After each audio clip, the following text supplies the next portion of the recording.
teman-teman, pernah nggak kamu mendengar fenomena atau berita di media sosial tentang pengalaman fresh graduate yang apply 100 lamaran pekerjaan dalam sehari? Banyak sekali bukan? Tapi sayangnya, tidak ada satupun pekerjaan yang diterima dari lamaran tersebut. Kira-kira kenapa ya? Ternyata, salah satu faktornya karena tidak memiliki tujuan dan perencanaan jalur karir yang jelas. Sehingga, banyak fresh graduate yang asal apply ke semua lowongan supaya cepat dapat kerja. Padahal, yang tidak kalah penting adalah mendapat pekerjaan yang kamu mengerti arah ke depannya. Untuk itu, di video kali ini, kamu akan belajar tentang bagaimana cara mengenali minat, kekuatan, dan preferensi kerja. Cara menentukan industri dan posisi yang cocok. Memahami seperti apa struktur jenjang karir di dunia kerja. Serta memetakan perjalanan karir agar bisa menemukan pekerjaan impian.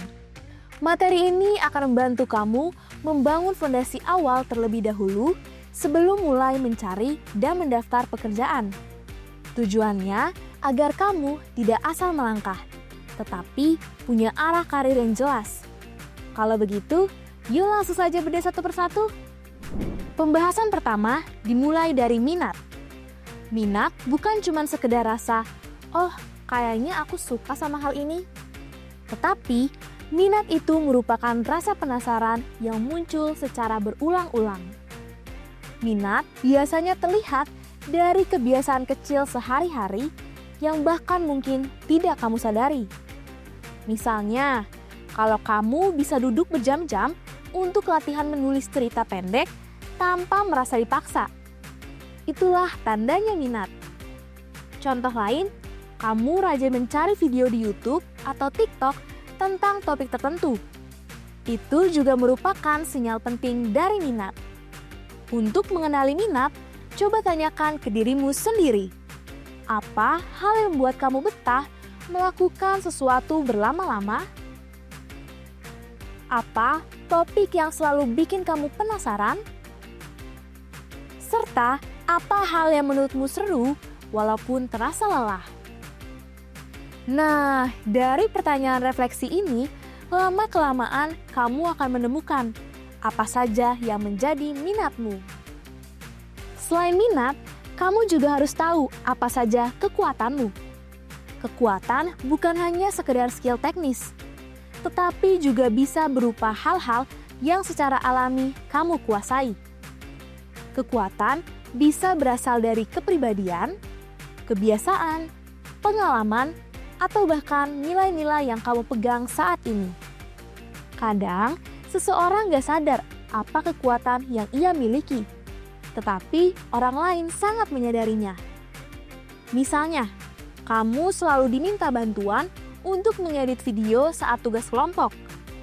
Atau, kamu yang sering menjadi juru bicara dalam kelompok. Nah, itu semua bisa menjadi petunjuk yang kuat.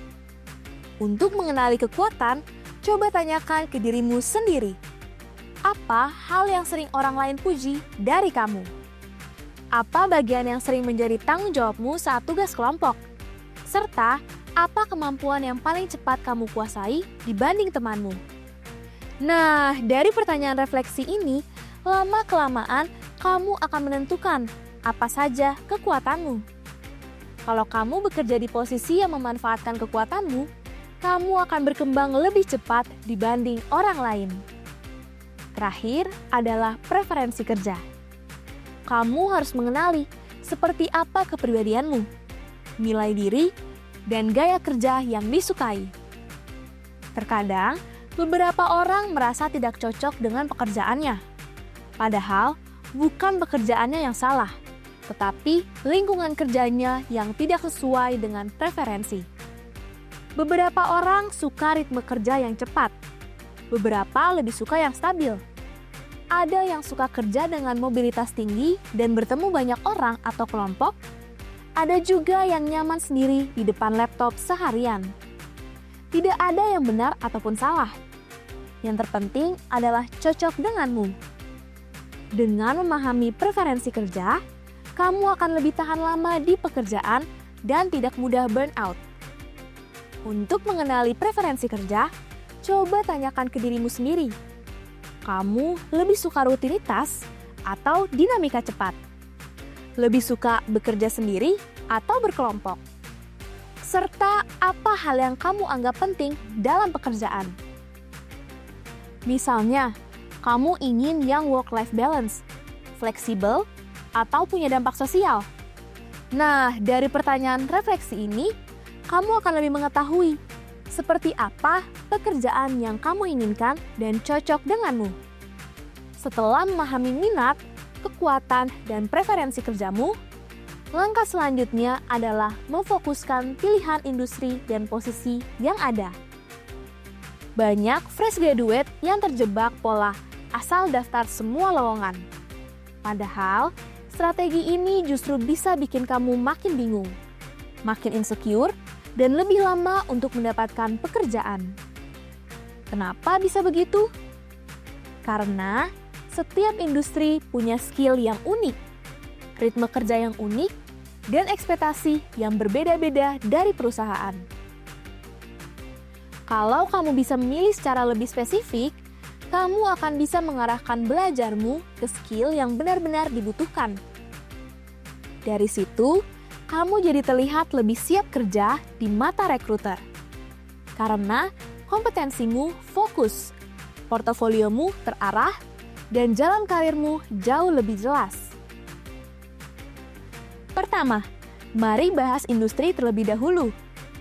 Cara memilih industri yang tepat yaitu coba cocokkan dengan nilai dan gaya hidupmu. Serta cek juga dinamika industrinya. Untuk mencocokkan industri dengan nilai dan gaya hidup, kamu harus mengenal dirimu sendiri dulu. Misalnya, kamu suka kreativitas, maka bisa pilih industri agensi, media, atau kreatif. Karena industri ini menuntut ide-ide baru setiap hari.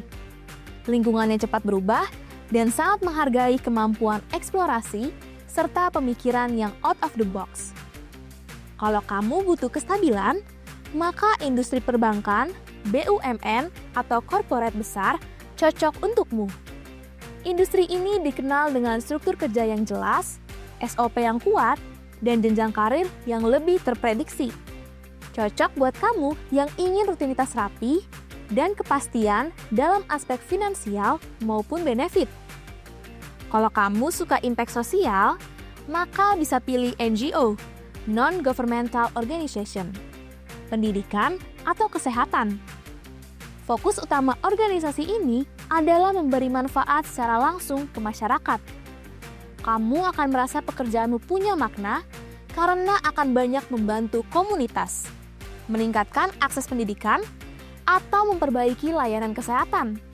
Jadi, sangat cocok untuk orang yang selain bekerja, juga ingin membangun karir yang memiliki nilai kontribusi sosial. Atau kamu suka dengan inovasi, maka bisa pilih industri FMCG, Fast Moving Consumer Goods, atau startup. Dunia FMCG dan startup cenderung bergerak cepat, penuh eksperimen, dan mendorong penggunaan teknologi untuk memecahkan masalah. Cocok buat kamu yang suka mencoba hal baru, adaptif, dan ingin bekerja dalam lingkungan yang dinamis, serta penuh tantangan. Lalu, bagaimana kalau dari segi dinamikanya? Memilih industri dari segi dinamika, cukup tanyakan dan cari tahu beberapa hal berikut. Pertama, saat ini industrinya sedang tumbuh atau menurun. Kedua, seperti apa budaya di industri tersebut? Ketiga, prospek masa depannya seperti apa? Pilihlah industri yang sedang berkembang saat ini, memiliki prospek masa depan yang bagus, dan cocok dengan preferensi kerjamu. Nah, setelah pilih industrinya, kamu juga harus pilih posisi yang cocok. Ada 3 langkah yang bisa kamu lakukan dalam memilih posisi yang cocok. Pertama, cocokkan dengan minat dan kekuatanmu. Kedua, baca beberapa deskripsi pekerjaan. Ketiga, lakukan uji coba pekerjaan versi mini. Bagaimana caranya? Yuk bahas setiap langkahnya.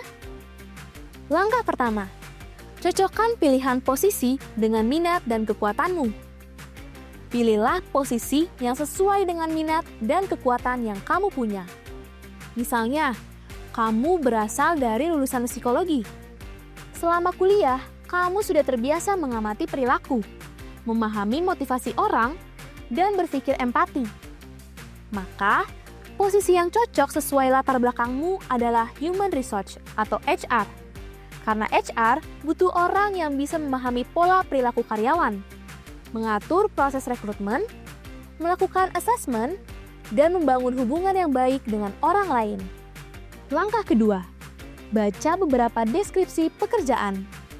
Coba kamu cari beberapa lowongan pekerjaan di bidang yang sesuai minat dan kekuatanmu. Kemudian, baca deskripsi pekerjaannya. Setelah itu, refleksikan dengan dirimu. Apakah tugas hariannya sesuai dengan minatmu? Apakah skill yang diminta cocok dengan kekuatanmu? Apakah kamu nyaman dengan pola kerjanya?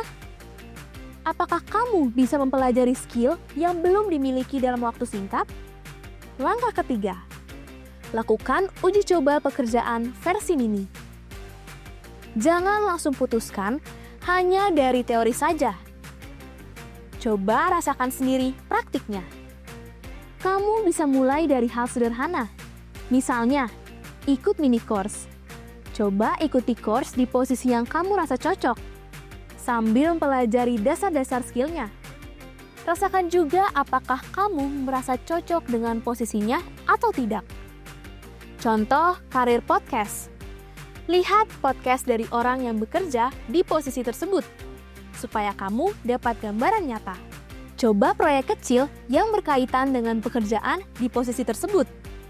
Ikut event atau komunitas agar mendapat koneksi, wawasan, dan cerita asli dari orang di posisi tersebut. Terakhir, tanya orang yang bekerja di posisi tersebut. Cukup berikan pesan personal secara sopan ke beberapa orang di LinkedIn untuk meminta koneksi dan bertanya tentang gambaran singkat posisi yang sedang dijalani.